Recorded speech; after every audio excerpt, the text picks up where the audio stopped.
গতকাল বিজেপির জয় হলো। এরপর ঘণ্টাখানেক সঙ্গে সমান অনুষ্ঠানে এসে বিজেপির প্রতিনিধি দেবজিৎ সরকার তিনি বলছেন এই জয় তাঁদের, যারা তৃণমূলের অত্যাচার সয়েছেন। এই জয় শুধু খুন হয়ে যাওয়া বিজেপির দলীয় কর্মী সমর্থকদের নয়, এই জয় কাকদ্বীপে খুন হওয়া সিপিএম সমর্থক দম্পতিরও।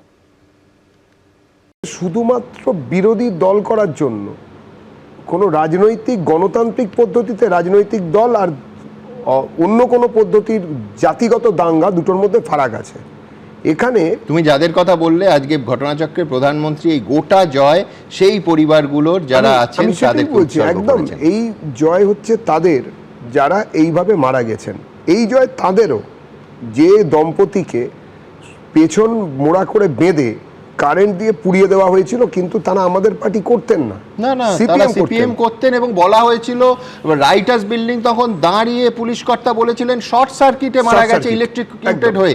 আর সেই মুহূর্তে কাকদ্বীপে কোনো বিদ্যুৎ সংযোগ ছিল না, মুশকিল হয়েছিল। মুশকিলটা যেটা মারা হয়েছিল, প্রত্যেকবার মানুষ মমতা বন্দ্যোপাধ্যায়ের এই যে টায়ারানি এর বিরোধিতা করতে চেয়েছিলেন, এই দ্বৈত শাসনের বিরোধিতা করতে যখনই গেছে, তাদের রাজনৈতিক দলগুলো বিশ্বাসযোগ্যতা হারিয়েছে। আমাদের নামে সেটিং থিওরি নিয়ে অনেক কথা হয়েছে সুমনদা। বিশ্বাসযোগ্য বিকল্প হিসেবে একমাত্র মানুষ আমাদেরকেই পেয়েছে। এটা তো ঘটনা, এত কিছুর পরেও, এত অপপ্রচারের পরেও।